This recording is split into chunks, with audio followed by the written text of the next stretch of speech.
This is Seek Sustainable Japan and our sub-series for 30 minutes, short takes, sustainable features, events, ideas from Japan. I'm JJ Walsh here in Hiroshima, joined by... Hi, I'm Tove Joy in very rainy today, Yokohama. And we have the opposite in Hiroshima today. So it's really nice. Finally, we have some sunny weather. The cherry blossoms are just starting to come out. How about there for you, Tova? Not a sign of anything at the moment. Everyone's waiting.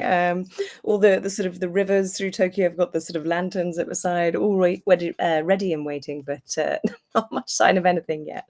Oh my gosh. Now, Tova and I have been involved in lots of exciting events that we're going to talk about. But one quick thing that I just discovered, and I've been looking for this in Japan for a long time, is laundry sheets. Now, I saw this finally on Amazon Japan. It's available. I'm hoping it's going to be available at more shops soon. Because the idea of buying laundry detergent or even shampoo and lots of other things, which has the water in it, you're adding so much energy cost by transferring it around. Plus, it's so heavy when you buy it, even the refill containers, and take it home, right? It's hard on your shoulder. So laundry sheets, it's just such a great idea. So I was really happy to see that available now. Brilliant. That's good. Definitely progress. Yeah. Let's dive in. Your first topic was you had a Japan Times article on PFAS. Can you tell us about this?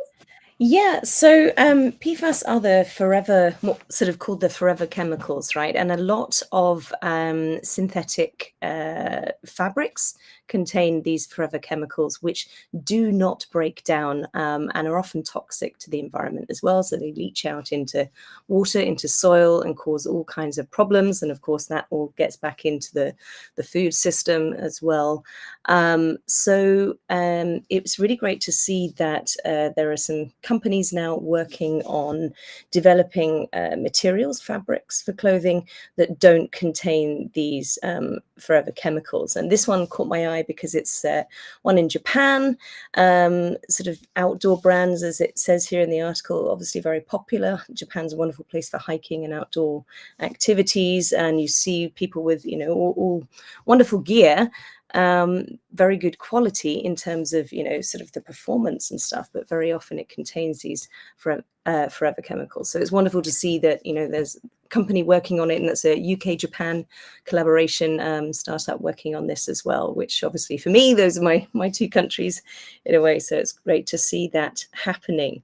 There are alternatives out there, and I think with more focus on this and more regulation hopefully coming in around forever chemicals as well, we'll see more innovation in this space. So that's a great one to see. Yeah, I'm just putting the links in the chat right now. Great initiative to see this UK company doing it. Hey, Natasha, great to see you here. Member for 8 months. Congratulations. Thanks for following and being a subscriber. I really appreciate you. We had a discussion about PFAS last time, Forever Chemicals, the American movie that came out, Dark Waters, which focused on forever chemicals, the non-stick pans, but also how it's in so many of our other products, especially waterproof products. So this outdoor gear, all the waterproof products, is great to see that there are companies really trying to show PFAS-free alternatives, right? Exactly. And the more awareness we can build of this, build of the fact that these chemicals exist and there are alternatives, then hopefully, as consumers, then we can be more conscious of that when we're looking for gear. Yeah, absolutely. And we really appreciate Japan Times. They have such a great sustainability section. They really focus on entrepreneurs doing interesting things in the sustainability lens, not only environmental, but also social impact. Like they really have a diverse, and I've noticed even their main news articles do often have a sustainability slant. So really appreciate that being in Japan, the English language newspaper for all of us, right? Yeah, brilliant. So keep it up, Japan Times. We want to see more of this, please. It's really great. Now you had another interesting article, event DEI, all the chambers. Yeah, so this is a great event that we've been doing. This is the third in the series. So we started back in 2022, doing a sort of an event at the Swedish Chamber on DEI, and it was initiated by Maersk, the big Danish shipping company originally, and it's sort of built up from there. And as you can see, we were at the Volvo studio this time in Aoyama in Tokyo. And we brought together a bunch of speakers, starting with Naomi Fudo, who is the managing director of Volvo Car Japan, first woman to be head of an automotive in Japan. So really brilliant to hear her story about coming up as an engineer within the company, working her way up through and now taking on the top job here in Japan. And she was just so down to earth and connected really well with the audience. And then we had 4 speakers from different companies talking about their sort of what their organizations are doing to get more women in managerial positions, particularly here in Japan, where obviously we're way off where we need to be on that. But even for the gaishike, the foreign companies here, it's still a struggle. That the pipelines perhaps haven't been there. And so we were looking at what we can do from different aspects, right from hiring through to onboarding, developing people in the organization. So we started off hearing from these speakers from different companies, and then got into audience discussion. And we had about 70 people, I think, there from all different backgrounds, companies, different age ranges, different stages in their career. So it was really interesting to get all those sort of diverse perspectives together and say, well, what can we do? What, why would women want to join a company? Why would they perhaps struggle to get up through? What are the roadblocks there? But also, really looking at the culture of organizations and what is it that sort of enables them to move up, and what is it that perhaps if they see an opportunity, go, I don't want to do that. Quite often there are multiple factors behind that. So we were digging into that, and I was actually working on editing the report last night. So hopefully that will be coming out in the next couple of weeks, and we can share that with everyone to take the learnings, spread them. That sounds great. Hopefully next month you can share the link with us and we can all read that. That sounds really interesting. I went up to Tokyo. I didn't have a chance to see you though, Tova, but I was up there for the 2024 Japan Travel Awards. And it was really fun to have an in-person event. We've done the online event. This is the 3rd year in a row. And I was the judge for the last 3 years as well. And I was able to give the award for Best in Sustainability for Travel. Fantastic. And it was really exciting. All of the categories they have. And from the beginning, I've been very impressed how it's one of the only events I've seen focused on travel, which from the onset talked about accessibility, LGBTQ plus diversity and inclusion. Most sustainable in terms of environment, but also social. And best inbound travel. So it's not just about who has the best product, the most swanky, the most stylish, but having these core foundations, which is really the long-term view. So it has been really great to be a part of this project. I'll just show you quickly some of the awards winners this month that they announced for this year. They had 163 entries, which is the best amount ever, which is so nice to see more and more interest, and also higher quality entries. Every year we've been seeing a lot of, building on learnings, developing a better awareness of what's out there. The top winners, Zero Gravity, they offer accessible driving experiences. Oh, wow. So even if you're in a wheelchair, they have a special boat to get you in the water. It was really an amazing initiative. That's incredible. Also under accessibility in Shimane, Naniwa Isui, which is a traditional ryokan. And not only do they make all of their rooms, all of their baths, everything accessible for people in wheelchairs, but they also really cater to people with allergies and vegan, vegetarian. And they're just doing so much in many levels of accessibility. It was great to see. Very inclusive hotel in Naha in Okinawa. And then I gave the award to this diving company in Ona, Okinawa. And Hmm. they are using the idea of growing coral as a part of their business strategy. So Hmm. they get divers to come. They've been growing coral, and then part of the dive experience is to put coral back in the ocean to help regenerate. And so it was just such a great initiative, and it was wonderful to give that award directly to someone who's so passionate about what they're Hmm. doing. And so many people who got the awards for the different categories were crying and they were so excited, you know. And this is just wonderful to see. And I'm sure we'll have a lot more entries even next year. Yeah, yeah, no, that's amazing to see, and I think that will also have positive ripple effects throughout the industry more generally, right? Because if there are these companies really pushing the boundaries and doing something that's really brilliant and different, then hopefully the bigger operators will sit up and take notice, and this will become more normal, right? It should be accessible, it should be inclusive, and it should be also not negatively impacting the environment, and positively, like that coral project. I mean, that's amazing. Yeah. And, Mm. so much respect for the co-founders of Shiitake Creative, who created this travel, when Hmm. nobody's really doing anything like this, Yeah. and really putting, a lot of money, a lot of time investing Hmm. into starting this kind of travel award. So, yeah, it's wonderful. Brilliant. Now, you were a part of sustainability and HR event. Yeah, so this is one. So we organised this, and we've been trying to get it off the ground for a few years. You can see the chap on the right-hand side of the picture there, Kyu Young Lee, from SK Group in Korea, in Seoul.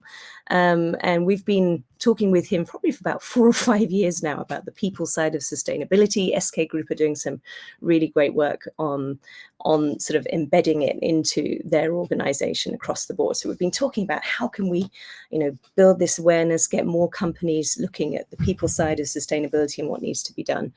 And so finally, we were able to get this event off the ground. And Kyu Young came over from Seoul, and then we had speakers from Lixil and NN Life, IKEA and Unilever, as well as Userbase, who were our hosts for the event. They produce news picks, curated news service, and also sort of business intelligence research. And they've got an amazing office in Tokyo that's been designed. It was a sort of reform. It used to be a bank. The building, just about 3 minutes walk from Tokyo Station on the Marunouchi side. So it used to be a bank, and then they did this incredible what's the word? Not reform. I'm trying to think of the English word. Renovation. And they did it not only with environmental sustainability in mind. So it's got like about 1,000 plants or something in there. It's like walking into a jungle when you first go in, and improves the air quality, improves the atmosphere and the well-being of employees there. But also they were really, really inclusive.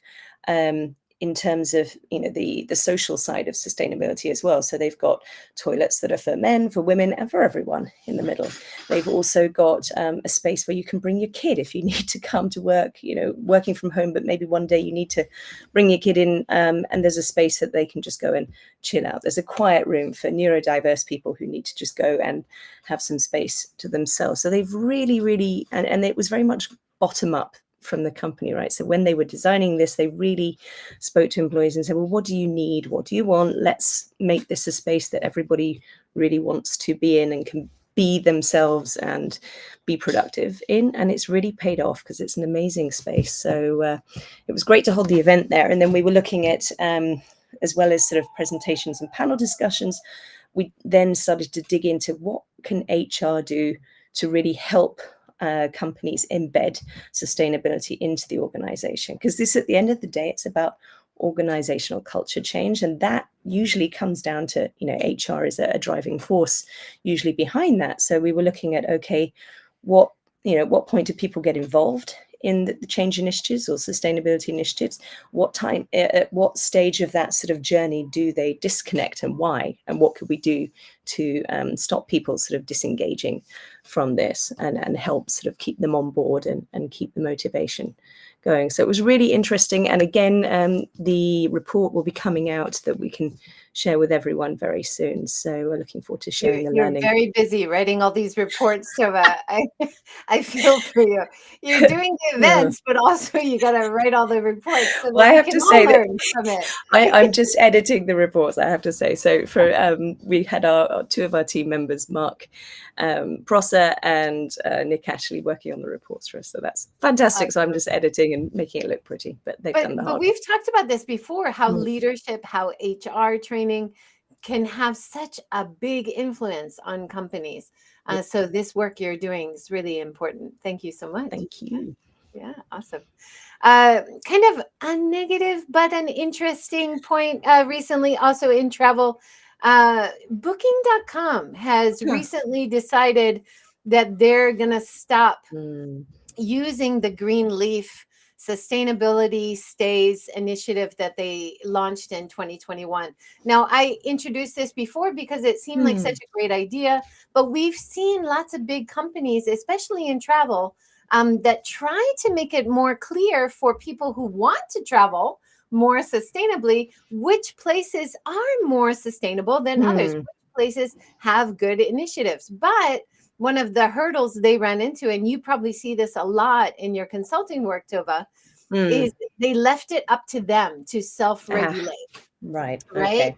And so I would choose places on booking.com as well, which had a green leaf, and I would go there and they would have the usual single-use plastics. They would have the water bottles, single-use plastic water bottles. And so I'd write a comment and write to the company and say, I'm not sure they should have a green leaf. That's why I chose it. So I'm sure a lot of people around the world were disappointed similarly. And then one interesting thing in the Skift article was talking about European standards. It's illegal for hotels and businesses to give single-use plastics now. Oh, wow. And I was like, okay, well, that's a very good point. We need to get in Japan. So that's another example where regulation can really have a very positive effect on the standard, the lowest level standard. Unfortunately, in Japan, we still see a lot of things we saw 10 years ago, which are very wasteful and very not sustainable, right? Exactly. And I think there's this sort of tension perhaps between the kind of omotenashi concept of wanting to provide everything, for the customer, and then not having to think about anything. So everything's there when they need it. But on the other hand, come on, people, how hard is it to pack a toothbrush? We don't need to be giving out single-use things like this, really. I mean, okay, if it's an emergency and you genuinely have forgotten, perhaps they could have some available. You have to buy. Maybe people would think harder about it then. But like you say, it's hopefully the regulation coming out of Europe will begin to push the industry here to change as well. Yeah, I love the idea of. Have you tried powdered toothpaste? Yes, yes. Right, and And it's Muji sells it actually, which is oh, interesting. really? Muji does? Muji sells, they're like little powdered tablets. So you can just pop one in your mouth, you chew it for a few seconds, and then you brush your teeth with it. So I've tried those. They're a bit hard. Yeah. But I tried it in my mouth. It's not working for me. So I do crush it onto the toothbrush and then it's fine. But recently I found a different version, which is like a fine powder, and you just drizzle it on your toothbrush and it works perfectly fine. So wouldn't it be great to see hotels have a dispenser, just like you have reusable shampoo containers? You have a dispenser for powder, high quality toothpaste, because you might have your own toothbrush, but a lot of people kind of forget toothpaste, right? Yeah. And also, if you've got tubes of toothpaste, and if you're only going with hand baggage on flights and things, the gels or pastes over a certain thing. It's always, exactly. And Powders. plus, it's the weight too. So if we can have powder, we don't have to ship the liquid part around the world as we get our products sent everywhere, right? Anyway, Indeed. we have the solutions. Another example, right? We have solutions. We They just need to out start there. rolling them out. Yeah. Yeah, yeah. Again, it comes back to the mindset shift, right? Changing the mindset and behaviors around this. And once people realize, I think that, can understand the impact really of, this decision versus this decision, or this choice versus this choice, then I think, it's really not so hard to get through to people. Nobody wants to be having a negative impact, I don't think, on the world, No. or certainly not most people. So it's just helping them make those better and more informed choices. Yeah. And that's something No. hotels can do, right? Absolutely, absolutely. Mhm. And one of the positive things I think, which is going to come on about this change at booking.com, and I think we're going to see this at Google as well, which also has lots of reviews on the Google Maps, right? You're Mm. going to start seeing where hotels and businesses have the third party certification, like B Yeah. Corp. Mhm. They're going to start having that listed. And then we can trust it more because we trust the third party Yeah. assessors who are actually checking, and they have the knowledge to see what they are doing well and what they need to do better. And so it's Yeah. also like training as well, right? Yeah, very much. That third party, certification and verification is so important, I think, for building trust. Absolutely. Mm. Now, you also had a leadership event at HSBC. Is that right? Yes. So this was brilliant. So this is an organization called Out Leadership, which focuses on LGBTQ plus leadership, sort of building the data, and they do a lot of research, which is so helpful to see, because a lot of the events on this topic you go to, it's just like, well, we should be doing this because it would make it nicer and it's the right thing to do, which is absolutely, I agree. But this company has the data there, and the founder, Todd Sears, is brilliant, very sort of engaging speaker, and he's like, this is, if we're talking to businesses, we need the data, the hard stuff behind this. So a couple of sort of examples they were looking at was the covering there. So if people are having to sort of mask elements of their identity, if they don't feel they can talk about their partner or their family because they'll be judged negatively, how is that actually impacting performance? And so they've done a lot of research on this across different age groups, across different geographies, and in different industries as well. And they've got really detailed data that can, I think, be really helpful business case for companies. So if they're already sort of, or if they're not yet convinced, they can say, look at this, guys, come on, it's not just a moral imperative, this is a business case as well. So he was presenting a lot of that data, which was already really impactful. But then they had a panel discussion talking about allyship, and how this is not just a noun, it's a verb. You need to actively be doing things to support, not just say, yes, I'm an ally, but actually get out there and say, okay, well, what can I do to support you? What needs to change? What are the roadblocks? How can I help you with this? And so it was great to hear from both allies and people who identify as LGBTQ saying, well, this is how it's helped me, and this is what I would like to see more of.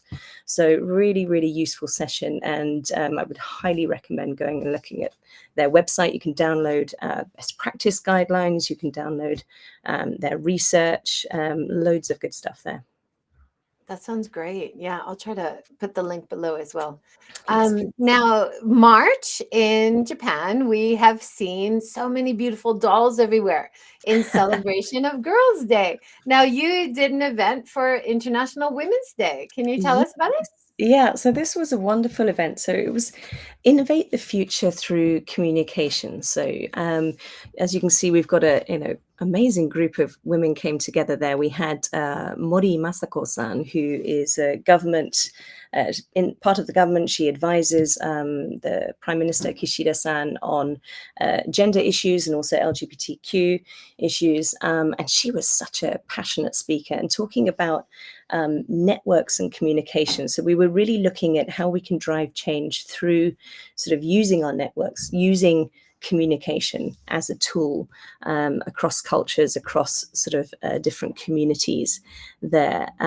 So we had a couple of keynote speakers, and then we had panel discussion that I was part of, looking at sort of how we can use communication more effectively as a tool. So it was really a wonderful event. It was hosted by Junko Kemi of KME, which is women's sort of business fashion for busy women. So just really practical but elegant clothes that don't require a lot of care and sort of you can just use very easily. And also Kun Lee, who is part of the sort of Hollywood beauty group here in Japan. She's their CFO, I believe. And so they sort of co-hosted the event, and it was all very, very elegant and wonderful, but also just really good conversations and connections as well. So good fun. That's great. Sounds amazing. Yeah, I didn't have any big events here, but I hope someday, even in our smaller city, we will start to see more international women's events and more diversity and inclusion events. It'll happen. It'll happen. Once it starts in Tokyo, a few years later, we'll have it in smaller cities. You could start the trend, Joy. You could start it. Get things really good. Well, we did. That's how me and you first That got is so true. connected, That is right? so true. Yeah. Maybe Yeah. I can, when I have some time, I'll try to think about doing that again. Yeah. Yeah. Time is that elusive commodity, Right? right?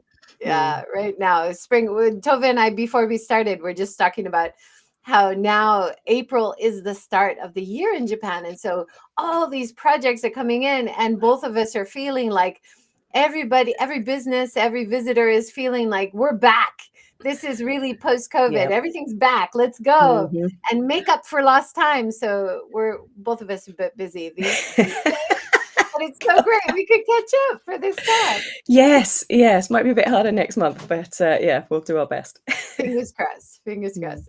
One more event that I've got coming up, which I'm helping out by moderating interesting panels. I've been interviewing some of the speakers for the Minka Summit 2024. So this is coming up Friday the 19th, and it goes till Sunday the 21st. Once again, it's back in Hanase Village, which is just an hour outside Kyoto. They still have tickets available. Unfortunately, like the keynote speaker, the dinner, the first night, that's sold out, but they're trying to get an online version so that more people will be able to join on the online. But lots of interesting panels. I talked to a very talented plasterer the other day, Emily Kaneko Reynolds, and she was talking about her studies over the past 10 years, being an apprentice and learning about natural building materials. And she'll be doing a workshop at the Kominka Summit. I talked with Brett Rasmussen, who's been trying to rescue some of these old houses. He's on Ojika Island in Nagasaki, and how he just wants to make use of these beautiful old houses. And once he gets it to a livable standard, then a lot of people want to come live on the island, then they can come and buy or rent these places. So really interesting talking with him. And there's going to be so many other great insights. They're expecting more than 500 people this year. Wow. Fantastic. Yeah. So really the one of these days I'll enthusiasm make is just growing. Yeah. Brilliant. No, it would be good to see. I've noticed quite a lot. I mean, it's that season again, sort of around where I live in Yokohama, quite a few houses recently been torn down and new buildings going up. And just the environmental impact of that is terrifying to think of. And it's just, there's so much waste. These things are just crushed down. It's all straight into the landfill. So much of that could be reused, reclaimed. The houses themselves could be renovated. Yes, I'd love to see more renovation happening. Absolutely. And even on beautiful UNESCO World Heritage places like Miyajima, there's a lot of empty houses, right? And then you do also start to see recently new builds, which are done, they have the traditional aesthetic. They're all like the unpainted wood on the outside, traditional tiles, plastering, but inside they have insulation, modern toilets, heating and cooling. So there's no reason you can't keep up, even for new buildings, to keep up the traditions, to keep these artisans at work, but make it more relevant for the things we want as modern people. Absolutely. Yeah, best of both worlds, right? Absolutely. And it's funny hearing some of the stories Ed, who I've gone out and seen in Nagano, which is snow country. Hmm. He said when he bought his 100-year-old house, some of the outside windows, like to the outside, were Yeah. paper, right? How did they live in that for 100 years? So of course he's like, that's the first thing I'm going to put, proper Mm. insulated windows on. But it's pretty crazy, and it doesn't Mm. take too much to renovate it, right? And Yeah. you save money, but you're also saving all those beautiful materials, which you can't get that quality of anymore. So No, definitely, no. we don't want to destroy these buildings. We want to at least salvage the materials that we can, right? Absolutely. Yeah. Thinking much more circular. I mean, we were talking earlier about, sort of clothing and fashion. I think there's a big push now in that industry to make things a lot more circular. But the construction industry is another area where we really, really need to be thinking a lot more, circular rather than just use it, dump it, and off we go. Yeah. Well, Hmm. that is our 30 minutes. Thank you so much, Tova. Thank you, everybody, for joining. And we will try to get another 30 minutes sometime next month when we're both free for a moment, and try And to catch you up on all of our spring projects. Right, Tova? yes, yeah. Gambarimas. We'll try and get in there. And just a shout Somebody out to must. Kun. I can see she's online as well. So Kun, lovely to see Yeah, you here. fantastic. And thank Mm. you so much, Natasha, for girl power. Yeah, awesome. Great to have you here. Thanks, everyone, and have a great day. Enjoy those cherry blossoms If you can find any. if you can find them.